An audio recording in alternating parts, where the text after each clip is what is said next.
અમૃત પુષ્પ કેન્દ્ર રાજકોટ ઉમેશ કામરિયા. હવે આ ભાઈને આજે ચોથી વખત છે એક્યુપ્રેશર પોઈન્ટ કરાવવા માટે આવ્યા છે. 3 વખત કરાવી ગયા હતા અને આ ચોથી વખત છે. એને શું તકલીફ હતી અને શું ફાયદો થયો એના શબ્દમાં સાંભળીએ. તમારું નામ? રમેશભાઈ. ગામ? ભેંસદડ. હવે તમને શું તકલીફ હતી? મારા પગનો દુખાવો બહુ થતો હતો. હા. રેવાય નહીં એટલો હતો બહુ. હા, અને એમાં શું શું કર્યું હતું? એમાં તો હવે દવાઈ લીધી, ડૉક્ટર આગળ જીવન ફોટોય પાડી બધું કરી આવ્યા, લીધું. પડ્યો નહીં. કાંઈ ફેર પડ્યો નહીં. અને બેડ રેસ હતા ને તમે? હા, હાલી ન શકતા? હા. હાલીનો કેટલા દિવસ રહ્યા બેડ રેસ પથારી? મહિનો. 1 મહિનાથી પથારી વર્ષ હતા. આપણે પહેલે જ દિવસે આવ્યા તો એ 50% જેવું સારું થયું. પછી હરવે હરવે હરવે હવે હવે અત્યારે અત્યારે 70% જેવું 80% જેવું થઈ ગયું. હવે હાલી પણ અગો હો ને? હા, હલાય. અને બેઠા બેઠા તો બધું કામ કરો?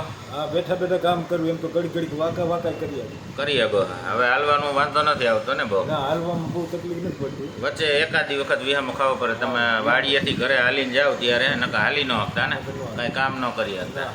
આટલો ફાયદો છે. હવે બીજાને શું કહેવા માંગો? બીજા અહીંયા આવે તો સારું, દવાખાના ન જાય તો બીજું શું એમાં. અને આજે તમે એક પેશન્ટને ભેગા જ લઈને હા, આવ્યા, અમે લઈ આવ્યા, ખોટી કેમ આવી? બરાબર છે ને? બાકી રેડી ને? બાકી રેડી.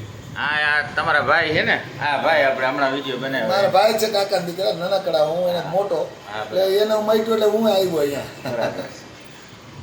હવે આપણે અત્યારે જ કઈ વાંધો આવે? નથી રેડી ને? જય દ્વારકાધીશ. જય દ્વારકા.